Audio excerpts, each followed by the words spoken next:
자, 오늘은 누가복음 7장 36절부터 8장 3절까지의 말씀, 누가 주를 더 사랑하겠느냐라는 제목의 강론을 오늘 여러분과 함께 나누도록 하겠습니다.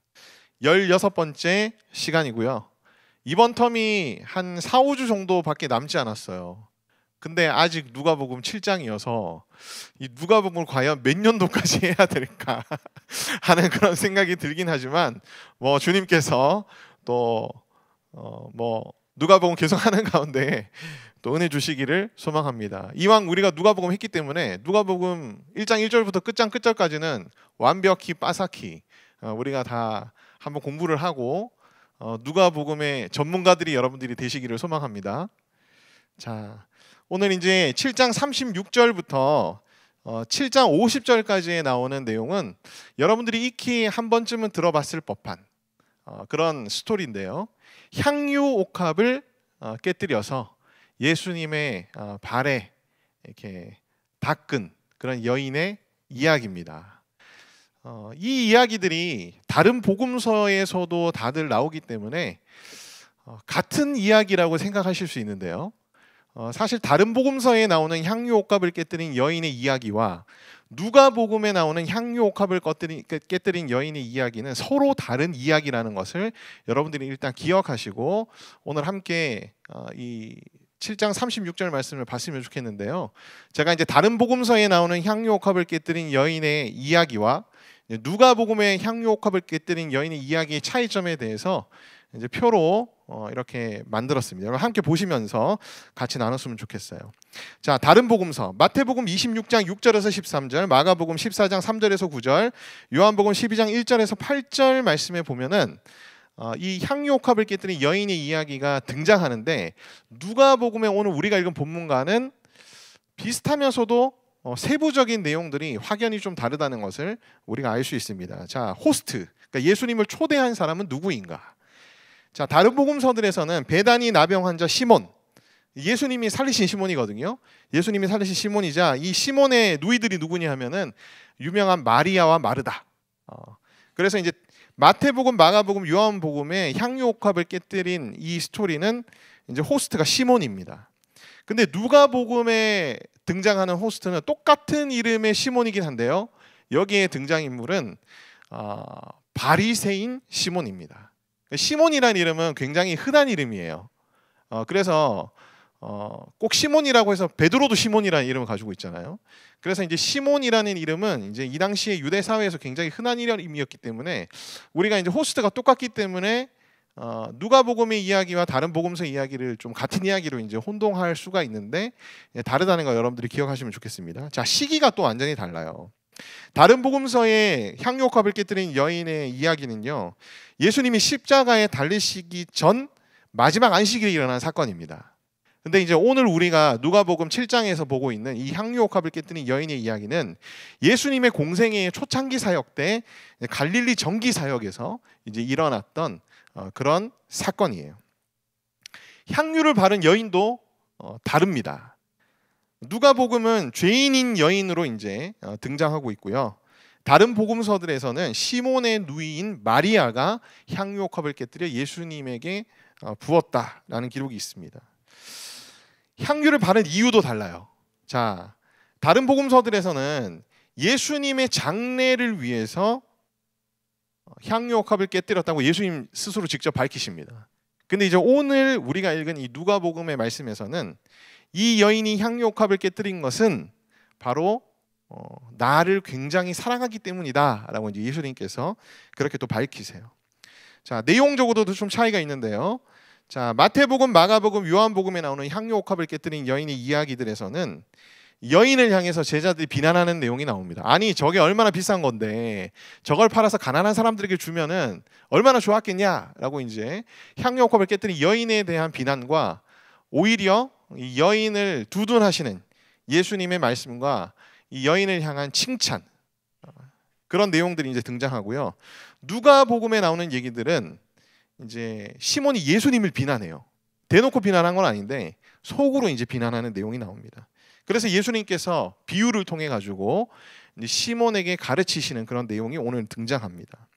다른 복음서에 나오는 향유 옥합을 깨뜨린 여인에 대한 이야기의 목적은 예수님의 십자가의 죽음에 초점이 맞춰져 있다면은 오늘 누가복음에 기록하고 있는 이 향유 옥합을 깨뜨린 여인의 이야기는 예수님의 죄 사하는 권세 있음을 이제 드러내는 목적의 이야기다라고 여러분들이 생각하시면 되겠습니다. 그래서 여러분들이 생각하시기로는 성경에 나오는 향유 옥합을 깨뜨린 여인의 사건은 크게 두 가지 각각 다른 사건이 있었다. 그리고 초창기의 사건은 바로 누가복음에 기록돼 있고, 예수님이 십자가 달리시기 전에 일어났던 향유 옥합을 깨뜨린 여인의 사건은 마태복음, 마가복음, 요한복음에 기록된 사건이다라고 이제 여러분들이 이해하시면 되겠습니다. 자, 36절 말씀을 우리가 좀 구체적으로 이제 들어가서 같이 보기를 원하는데요. 한 바리새인이 예수께 자기와 함께 잡수시기를 청하니 이에 바리새인의 집으로 들어가 앉으셨을 때에 그 동네에 죄를 지은 한 여자가 있어 예수께서 바리새인의 집에 앉아 계심을 알고 향유 담은 옥합을 가지고 와서 예수의 뒤로 그 발 곁에 서서 울며 눈물로 그 발을 적시고 자기 머리털로 닦고 그 발에 입 맞추고 향유를 부으니 예수를 청한 바리새인이 그것을 보고 마음에 이르되 이 사람이 만일 선지자라면 자기를 만지는 이 여자가 누구며 어떠한 자고 죄인인 줄 알았으리라 하거늘. 자, 여기 이제 죄인인 여인에 대한 이야기가 나옵니다. 유대 사회에서는 일반적으로 이 죄인인 여인을 지칭할 때에 창녀들을 지칭하는 경우들이 많았기 때문에 많은 성경학자들이 이 여인은 아마 창녀였던 여인이었을 것이다, 그렇게 이제 추정을 합니다. 바리새인의 속마음에서도 보면은 우리가 찾아볼 수 있듯이 선지자라고 하는 자가 만질 수 없는 부정한 여인이라는 그런 생각들을 이제 바리새인들이 하고 있는 걸 보면은 이 여인이 창기의 신분이었다는 것을 충분히 이제 반증하는 그런 얘기라고 할 수 있겠죠. 근데 여러분, 우리가 이걸 보면서 생각할 게 있어요. 바리새인은 창기였던 여인을 향해서 저 여자가 죄인인데 어떻게 선지자라고 하는 예수님이 저 여인을 만질 수가 있느냐, 가만히 내버려 둘 수가 있느냐라는 생각을 바리새인이 했어요. 근데 우리가 이렇게 성경을 통해서 알고 있는 사실, 우리 모든 사람이 뭐예요? 죄인입니다. 모든 사람이 죄인인데 우리는 그 사실을 알고 있음에도 불구하고 때로는 나보다 더 죄인인 사람, 그래서 상대적으로 나는 저 죄인보다 더 나은 사람, 나아가서는 저 사람은 죄인인데 나는 죄인이 아니다라는 그런 무의식적인 생각을 하는 경우들이 굉장히 많습니다. 우리 그리스도인들도 마찬가지 이런 함정에 빠질 때가 많아요. 그래서 우리는 늘 우리 자신이 죄인이라는 것을 잊어서는 안 되고, 누구와 비교해서 더 나음이 있는 죄인 아닙니다. 그렇죠. 50보 100보예요. 하나님 앞에서 우리는 정말 너무너무 타락한 죄인이라는 것을 우리가 항상 인지할 필요가 있습니다. 자, 이 여인이 예수님에게 나와서 예수님의 곁에 서서 눈물로 그 발을 적시고 자기 머리털로 닦고 그 발에 입 맞추고 향유를 부었다. 그러니까 이제 혹자는 눈물을 모아가지고 그 모은 것들을 부었다라고 이제 하는 분들도 있으신데요. 뭐 그랬든 아니면 직접 이 현장에서 이 여인이 너무 많이 울어서 예수님의 발을 적실 정도로 울었든, 어쨌든 이 여인이 예수님 옆에 서서 울면서 굉장히 많은 눈물을 흘렸다는 것은 우리가 충분히 추정해 볼 수 있습니다. 이 여인이 이렇게 눈물을 흘렸던 이유는 뭘까요? 이 여인이 이렇게 눈물을 흘렸던 이유는 바로 자신이 죄인이라는 것을 깨달았기 때문이에요. 자신이 죄인이라는 것을 깨달았고, 그래서 예수님이 이런 자기 자신 때문에 이 땅에 오셨다는 것을 이 여인은 알게 됐고, 나아가서는 구원을 베푸시기 위해서 예수님이 십자가에 달리실 것이라는 것, 그 구원을 베푸시기 위해서 인간의 몸을 입고 하나님께서 이 땅에 오셨다는 것을 영적으로 이 여인이 의식했기 때문에 예수님 옆에 서서 그렇게 울며 눈물을 흘렸다. 또 자기 자신의 죄 때문에, 죄인됨 때문에 그렇게 눈물을 흘렸다라고 이제 우리가 충분히 대답할 수 있습니다. 예수님은 이토록 자기의 죄를 구원하시기 위해서 이 땅에 오신 하나님이시기 때문에 그 예수님은 어떠한 존재실까요? 존귀한 존재이시죠. 지극히 높으신 분이십니다. 유일한 하나님이시죠. 이 여인은 그것을 알고 있었기 때문에 바로 발을 적시고 자기 머리털로 닦고 그 발에 입 맞추고 향유를 부었던 것입니다. 자, 우리 뒤에 있는 말씀을 보면은 예수님께서 바리새인인 시몬이 예수님을 대한 것과 이 죄인인 여인이 예수님을 대한 것과를 이제 비교해서 말씀하시는 내용이 누가복음 7장 44절에 기록되어 있습니다.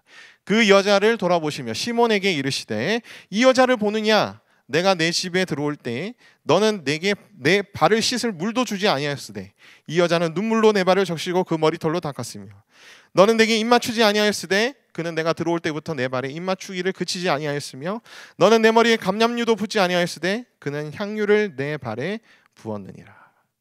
자, 이 당시에 유대의 그 풍습 중에 하나가 뭐냐면은 귀한 손님이 찾아올 경우에는요 발에 먼지를 씻도록 이제 물을 준비를 해줍니다. 그리고 뺨에 입을 맞춰요. 뺨에 입을 맞추는 거는 뭐 지금도 뭐 국제 정세와 관련된 뉴스들을 보면 중동에 있는 사람들이 서로 뺨에 입을 맞추면서 인사하는 것을 여러분들이 아마 익히 아실 수 있을 거예요.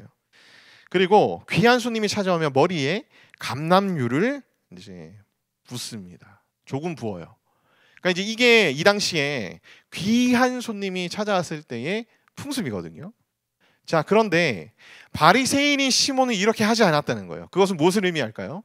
바리새인인 시몬에게 있어서 예수님은 귀한 손님은 아니었다는 겁니다. 뭐 어떤 성경 해석학자는 이 바리새인인 시몬이 예수님의 그 행태를 꼬투리 잡아가지고 곤경에 처하기 위해서 자기 집에 초대했다라고 해석하는 학자들도 있는데 우리가 그것을 맞다고 얘기할 수는 없겠지만은 어쨌든 이 시몬 바리새인은 예수님을 아주 존귀한 존재로 여기며 집에 초대한 것은 아닌 것이 분명하다. 오히려 누가 예수님에게 합당한 환영을 했는가? 바로 이 여인이 그렇게 환영을 했다는 거죠.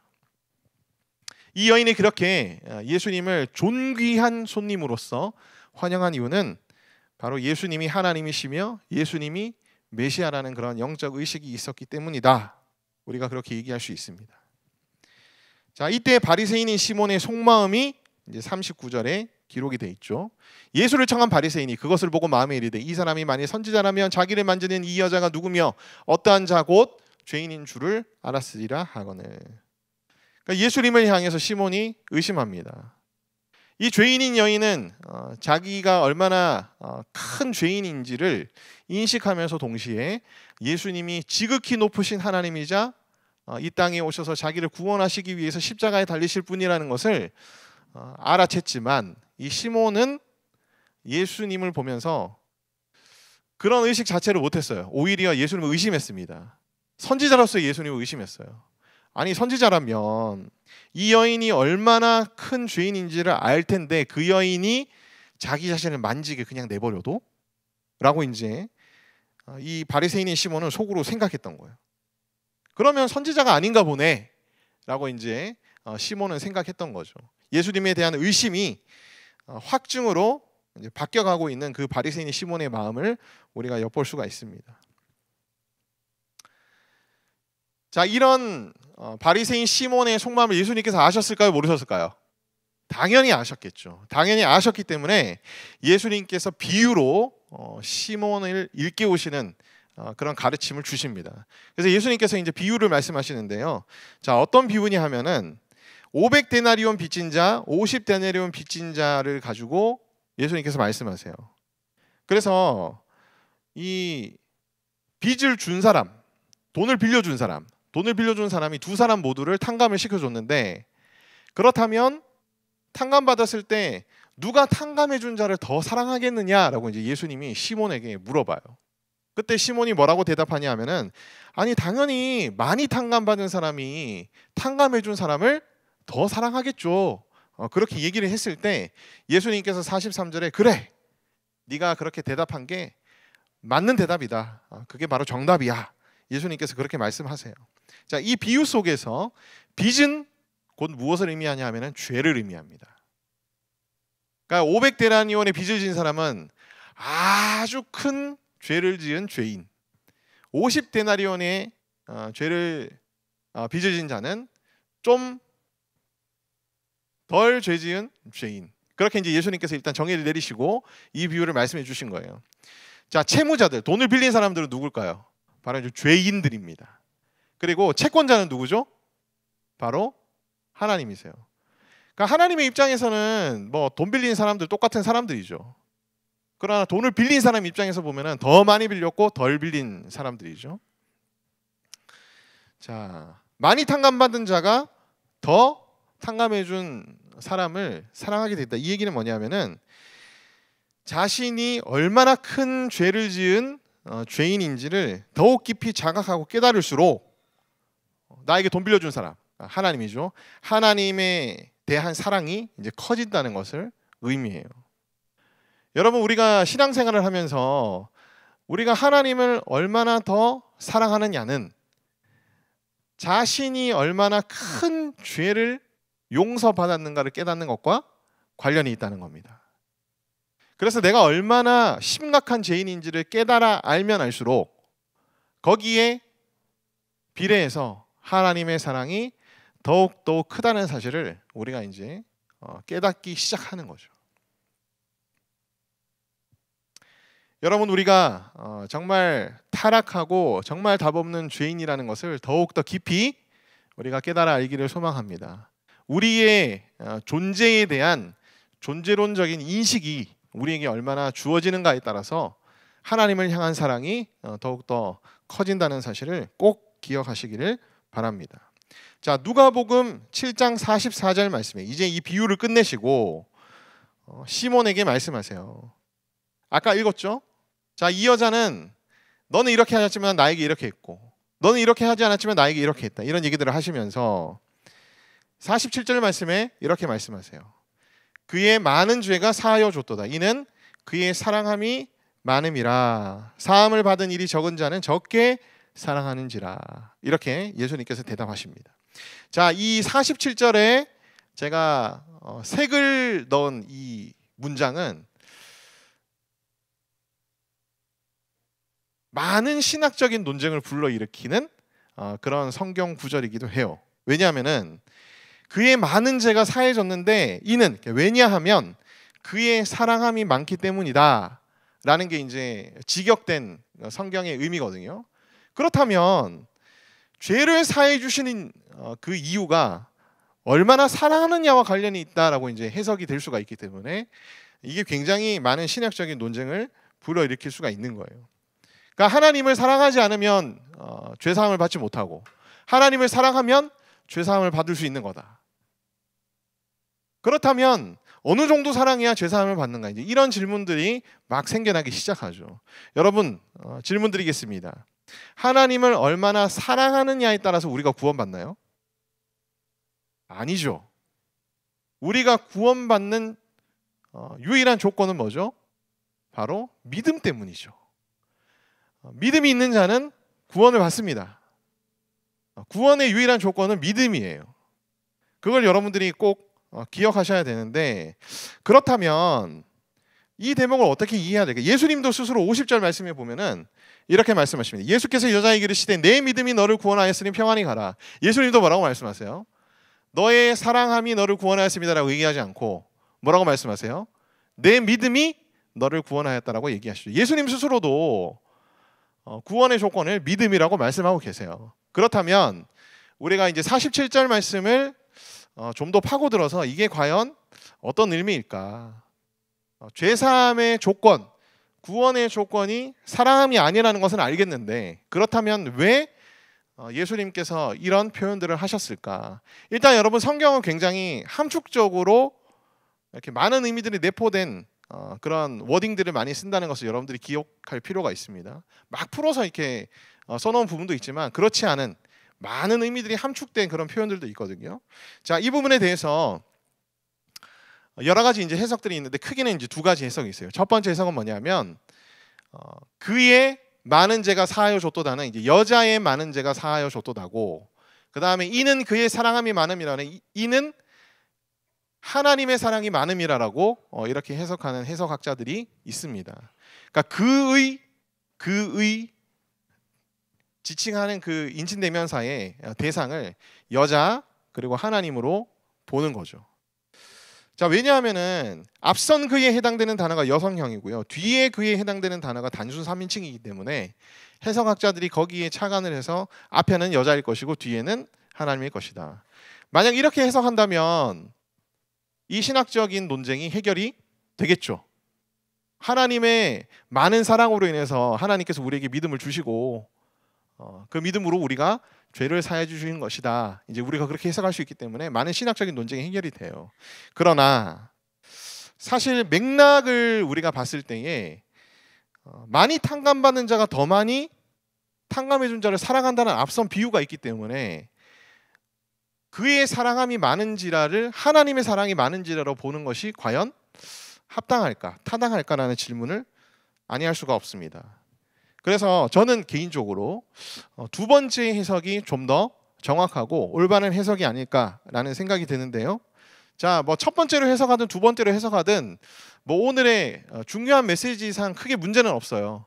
다만 우리가 여러 가지 근거들을 따져봤을 때 어느 것이 더 성경적이면 어느 것이 더 바른 해석이 될 수 있을까를 우리가 생각해 보면 되는데, 자, 풀어서 이 47절 말씀을 보면은 여자의 많은 죄가 사하여 줬도다. 왜냐하면 그녀가 주님을 많이 사랑하는 것을 보면 그녀가 이미 믿음으로 구원의 은혜를 받았다는 것을 우리가 알 수 있기 때문이다 라는 의미가 이 47절의 작은 문장 안에 함축이 되어 있기 때문이다 라고 이제 보는 해석입니다. 예수님의 비유를 고려하면 여자의 사랑함이 많다는 것은 곧 여자가 큰 빚을 탕감받았다는 것을 의미하죠. 여자가 큰 빚을 탕감받았다는 것은 아까 50절 말씀에도 봤듯이 너의 믿음으로 너가 구원받은 것이니까 믿음으로 탕감받은 것이 되겠죠. 따라서 이 여인은 이미 믿음이 있는 자이고 그 믿음으로 인해서 구원받는 자이고 죄사함을 받은 자이고, 그래서 이 여인은 죄가 사해진 것이다. 봐라, 죄를 사하여 주신 것을 보니까 이 여자가 사랑이 얼마나 많은지 알 수 있지 않니? 이제 그렇게 표현하는 것이라고 우리가 생각해 볼 수 있습니다. 사랑함은 죄사함의 조건, 이유가 아니라 죄사함 받은 자의 필연적이고도 자연스러운 반응이라는 것이죠. 그래서 그 반응을 보면 그 여인이 죄사함을 받았는지 안 받았는지 알 수 있지 않느냐라고 예수님이 지금 얘기하시고 계신 것이다. 저는 이 해석이 좀 더 앞선 예수님의 비유와 맥락 속에서 봤을 때에 올바른 해석이 아닐까라고 그렇게 생각합니다.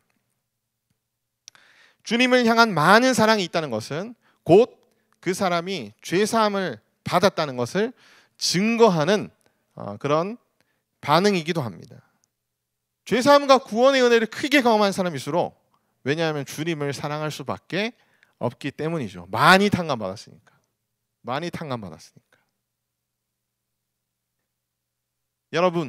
여러분들이 주님을 사랑함으로 여러분들이 구원받았다는 것을 드러내시기를 바랍니다.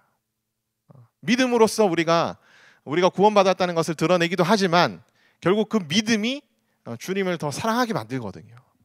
그래서 주님을 사랑하게 하는 그 믿음을 통하여서 여러분들을 통해 나타난 주님을 향한 사랑이 더욱더 여러분들의 구원의 증거로 쓰여지기를 소망합니다.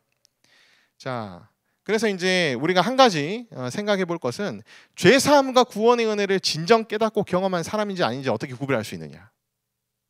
어떻게 구별할 수 있죠? 주님을 얼마나 사랑하는 사람인지를 보면 우리가 알 수 있다는 거예요. 당연히 믿음으로 우리는 구원받습니다. 그러나 믿음으로 구원받더라도 우리의 믿음이 연약하고 깨질 때가 많죠. 연약하고 깨질 때는 주님을 사랑하는 마음이 별로 안 생겨요. 여러분 그렇지 않습니까? 저만 그렇습니까? 여러분 그렇지 않나요? 대답 안 해주시면 저만 그런 걸로 사람들이 오해하거든요. 근데 믿음이 강해지면 주님을 사랑하는 마음이 커지죠. 그래서 믿음이 강한 자, 죄사함과 구원의 은혜를 진정 깊이 깨닫고 경험한 자, 그 사람은 어떤 특징을 나타내냐면 주님을 굉장히 사랑하는 특징을 나타낸다는 겁니다. 얼마나 많이 섬기는지, 얼마나 많이 헌금하는지, 얼마나 홀리한 말과 행동들을 하는지에 따라서 이 사람이 정말 죄사함과 구원의 은혜를 깊이 경험하고 깨달은 사람인지를 판단할 수는 없어요. 물론 신실한 그리스도인들은 봉사도 많이 합니다. 신실한 그리스도인은 헌금도 많이 합니다. 신실한 그리스도인은 정말 거룩한 말과 행동들을 해요. 그러나 이러한 겉모습들은 바리새인들도 흉내낼 수 있거든요. 그러니까 이게 흉내내는 것인지 진짜인지 우리가 알 수가 없어요. 그래서 이 사람이 진짜 믿음이 강한 사람이고, 이 사람이 정말 구원의 감격이 있는 사람이고, 십자가의 은혜를 깊이 알고 있는 사람인지는 주님을 얼마나 사랑하는 사람인지를 보면 알 수가 있다. 그러니까 이 얘기는 여러분들이 여러분 주위에 있는 그런 믿음의 동역자들, 그 다음에 여러분들이 믿음의 모델로 삼을 사람들을 찾을 때에도 여러분들 이 기준을 적용하시길 바라고, 여러분 스스로도 여러분 스스로를 판단하시고 분별하실 때에 이 기준을 가지고 여러분들이 여러분들의 믿음과 여러분들이 지금 구원의 어떤 은혜와 감격을 분별하시면 좋을 것 같습니다. 자, 그래서 주님을 얼마나 사랑하는지는 무엇을 보면 알 수 있느냐? 우리가 이제 이 본문 가운데 있는 여러 가지 힌트들을 가지고 주님을 많이 사랑하는 자들의 특징을 이제 한번 살펴보기를 소망합니다. 내가 몇 개에 해당되는지, 어느 정도 해당되는지 여러분 생각해 보시면, 아, 나는 주님을 많이 사랑하고 있구나, 혹은 내가 주님을 지금 많이 사랑하고 있지 못하구나 라고 여러분들이 아마 점검하실 수가 있을 거예요. 자, 첫 번째, 어떤 상황과 어떤 상태에서도 주님께 나아가는 자들이 주님을 사랑하는 자들입니다. 많이 사랑하는 자예요. 많이 사랑하는 자. 자, 이 향유옥합을 깨뜨린 여인을 한번 보죠. 죄 많은 여인이었습니다. 예수님이 바리새인의 집에 왔어요. 바리새인만 있었을까요? 아마 수많은 바리새인들이 있지 않았을까요? 이 죄 많은 여인이 바리새인의 집으로 들어가는 것, 들어가서 그 사람들을 뚫고 예수님의 곁에 서는 것, 그리고 예수님의 곁에 서서 울며 눈물 흘리며 향유옥합을 깨뜨린 예수님의 발에 붙는 것까지. 여러분, 이 여인이 이 행동을 하기까지 얼마나 많은 난관들이 있었을 것 같습니까? 사람들의 시선에 움츠러들고, 그죠? 어떤 사람들은 못 들어가게 막았을 수도 있어요. 뭐 성경에 나오지는 않지만 충분히 그런 상황을 예상해 볼 수도 있죠. 왜냐하면 마을 사람들이 다 이 여자가 얼마나 죄인인지 알고 있었기 때문에. 감히 네가 바리새인의 집에 가? 감히 네가 예수님한테 간다고? 실제로 그렇게 말과 행동을 하면서 저지하지는 않았더라도 그런 사람들의 눈초리와 그런 사람들의 시선 때문에, 와, 이 바리새인의 집에 가는 거, 예수님 앞에 서는 거, 이거 자체가 쉽지 않았을 겁니다. 그럼에도 불구하고 이 여인은 예수님의 곁으로 나아갑니다. 그 많은 장애물들을 뚫고, 그 많은 난관들을 뚫고 예수님에게로 나아갑니다. 왜요? 이 여인은 예수님을 많이 사랑했기 때문에. 많이 사랑했기 때문에. 많이 사랑하면 만나러 갑니다. 많이 사랑하면 많은 난관들이 있어도 버텨낼 수 있어요. 이길 수 있어요. 저희 때 제가 학교 다닐 때, 대학 다닐 때 많은 형제들이 이제 이대생들과 교제를 할 때 그 이대 정문 앞에서 수많은 사람들의 눈총을 받으면서 여자친구를 기다리는 남자들이 되게 많았습니다. 거기 이대 앞에, 정문 앞에 있는 여자친구를 기다리기 위해서 남자들이 대기하는 장소를 바보 스테이지라고 불렀어요. 그 당시에. 그러니까 거기 서 있는 것 자체가 쉽지가 않을 정도로 그렇게 굉장한 사람들의 시선과 난관들이 있었거든요. 그런 걸 생각해 보면 이 여인은 사실 얼마나 더 난관이 있었을까, 얼마나 더 쉽지 않았을까 충분히 예상해 볼 수 있죠. 용기를 가지고 예수님께 나아갑니다. 여러분, 우리도 때로는 우리의 상황과 또 나의 상태로 인해서 주님께 나아가는 것에 있어서 많은 장애물들이 존재할 때가 있어요. 그럼에도 불구하고 용기를 내어 믿음으로 주님 앞에 나아가는 자가 바로 주님을 사랑하는 자인 줄 믿습니다. 아멘. 나에게 심각한 고난이 찾아와서 하나님을 원망하는 마음이 생기더라도 내가 주님을 많이 사랑하고 있다면 주님께 나아가기를 주저하지 않을 거예요. 내가 많은 관계의 상처들로 인해서 사람들과 부대끼지 않기 위해서 막 사람들을 피하고 하더라도 내가 주님을 많이 사랑한다면 그것을 극복하고 또한 교회 가운데로 나아가서 공동체 예배 가운데로 나아가서 주님 앞에 설 수 있으리라 생각됩니다. 여러분, 어떠한 상태와 상황에서도 주님께 나아가는 그런 주님을 많이 사랑하시는 그런 여러분 되시기를 소망합니다. 두 번째로, 주님을 많이 사랑하는 사람일수록 많이 회개합니다. 아주 깊이 회개합니다. 자신의 죄로 인해서 십자가 고난을 받으실 예수님 뒤에 서서 울며 눈물을 흘렸던 그 여인, 사실 이 여인은 누가 되어야 할까요? 믿음으로 구원받은 우리가 되어야 합니다. 우리가 돼야 돼요. 근데 우리는 예수님을 믿고 나서도 회개를 잘 하지 않습니다. 그냥 을의 주일날 예배가 시작될 때에 회개의 기도를 하는 시간들이 모든 교회들마다 다 있거든요. 그때 잠깐 회개의 기도를 하거나 그때 주보를 보거나 다른 짓을 하거나 하는 경우들이 많잖아요.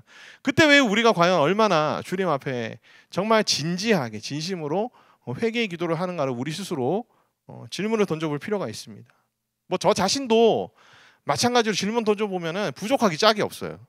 죄인이 자신을 직시하며 주님께 많이 회개하고 깊이 회개하는 자가 바로 주님을 많이 사랑하는 자이다. 이 여인처럼 주님을 많이 사랑했던 이 여인이 주님 곁에 서서 울며 눈물 흘렸던 것처럼 우리 그렇게 주님 앞에 많이, 주님 앞에 깊이 회개하는 자들이 되기를 소망합니다. 세 번째로, 주님을 많이 사랑하는 자들은요, 용서하는 자들입니다. 긍휼함으로 용서하는 마음이 없이 정죄하는 바리새인 시몬을 향해서 예수님께서는 사랑함이 별로 없다라고 얘기하세요. 예수님이 죄 많은 여인을 용서하시고 그 죄를 사해 주시고 구원하셨던 것처럼 우리도 용서하는 것이 마땅하다라고 예수님께서는 말씀하고 계십니다. 따라서 용서할 수 있는 자가 바로 예수님을 많이 사랑하는 자라는 것을 여러분들이 꼭 기억하시기를 바랍니다. 저도 이렇게 다혈질이라 가지고 운전하면서 저를 열받게 하는 사람들을 항상 맞닥뜨릴 때가 있지만, 여러분, 우리 그리스도인들은 보복 운전을 하면 될까요? 안 될까요? 안 됩니다. 마음이 막 갑자기 우악 올라오더라도 용서하세요. 주님이 나를 용서하셨으니까 용서하세요. 뭐 욱 하고 올라올 때가 얼마나 많습니까? 우리의 원수 같은 자들이 우리 주위에 얼마나 많아요. 그러나 우리가 감정적으로 요동하지 않고 예수님이 나를 용서하셨듯 나도 그들을 용서하며 대하는 그런 마음의 넉넉함이 우리 가운데 있었으면 좋겠어요. 그런 자들이 바로 주님을 많이 사랑하는 자이다. 나아가서 예수님께서 이렇게 말씀하십니다. 50절 말씀에 평안히 가라라고 이제 죄 많은 여인에게 말씀하세요. 자, 우리도 예수님처럼 어떠한 자들이 되어야 될까요? 축복하는 자가 되어야 합니다. 죄인이라도 원수라도 그들의 샬롬을 비는 자가 되어야 합니다. 이 내용은 이미 우리가 일전에 그 산상수훈에서 한번 나눈 적이 있어요. 축복할 수 있는 자가 되시기를 소망합니다. 용서를 넘어서서 그 대상을 심지어 축복할 수 있는 그런 우리가 될 때에 바로 우리는 주님을 많이 사랑하는 자이다 라는 것을 여러분들이 꼭 기억하시길 바라요. 48절부터 3절, 8장 3절, 특히 이제 8장 1절부터 8장 3절에 보면은 계속 반복돼서 나오는 단어들이 있습니다. 함께, 함께, 함께라는 단어들이 반복해서 나와요. 12제자들이 예수님과 함께 했고요. 막달라 마리아가 함께 했고, 악귀를 쫓아내심과 병고침을 받은 여자들, 이 여자들이 함께했고 헤롯의 청지기 구사의 아내 요한나와 수산나와 다른 여러 여자가 함께했다라는 기록이 있습니다. 여러분, 주님과 함께하는 사람이 주님을 많이 사랑하는 자라는 것을 여러분들이 꼭 기억하시기를 바라요. 주님과 어떻게 함께할 수 있는가? 여러분들이 연애할 때를 한번 생각해 보시길 바랍니다. 내가 사랑하는 대상을 여러분들이 생각하실 때 언제 함께 있다는 느낌을 많이 받으세요? 사실 우리가 데이트를 하는 시간은 일주일에 몇 시간 안 되잖아요. 몇 시간 안 되지만은 그럼에도 불구하고 내가 이 사람과 지금 함께 서로를 바라보며 함께 마음을 같이 하고 있구나 라는 마음을 먹을 때가 언제인 것 같아요? 모르시나요? 항상 그 대상을 의식하면 함께 있는 느낌이 듭니다. 아닙니까? 떨어져 있어도, 연락할 수 없어도, 전화할 수 없어도, 심지어 내가 사랑하는 사람이 해외에 있어도, 그죠? 그 사람과 함께 있던 시간들, 그 사람과 나눴던 대화들, 그 사람의 얼굴들을 떠올려 보면서 계속 의식하고 생각하는 것, 항상 의식하면 함께 있을 수가 있어요. 여러분, 우리가 주님과 함께 한다는 것은 주님을 항상 의식하는 것을 의미합니다. 우리가 주님과 함께 한다는 것은 항상 주님을 생각한다는 것과 관련이 있어요. 이미 주님은 우리와 함께 하십니다. 우리 안에 거하시기 때문에. 내가 너희 안에 거하는 것을 알지 못하느냐? 우리가 함께 하세요. 함께 하신데 우리가 함께 하시는 것을 의식하지 못하고 생각하지 못하니까 함께 한다는 생각이 안 드는 거예요. 항상 주님을 여러분들이 의식하시기를 바랍니다. 그리고 시간과 에너지를 들여 주님과 교제하는 시간을 가지기를 노력할 때 여러분 함께 하는 자가 될 수가 있어요. 연애할 때도 마찬가지로 시간과 에너지를 들여서 우선순위를 두고 함께 데이트할 시간들을, 만날 시간들을 가지기 위해서 노력하는 사람, 그 사람이 많이 사랑하는 사람이죠. 그러니까 여러분 연애할 때 잘 보세요. 나를 만나는 게 우선인가? 친구들과 노는 게 우선인가? 그거를 여러분 잘 따져보셔야 돼요. 친구랑 노는 게 우선이에요? 그러면은 여러분들은 이제 후순위예요. 후순위, 2순위예요. 이런 사람과 결혼하면 여러분들은 저 뒷전으로 밀립니다. 그러니까 연애할 때 보면은 알 수 있어요.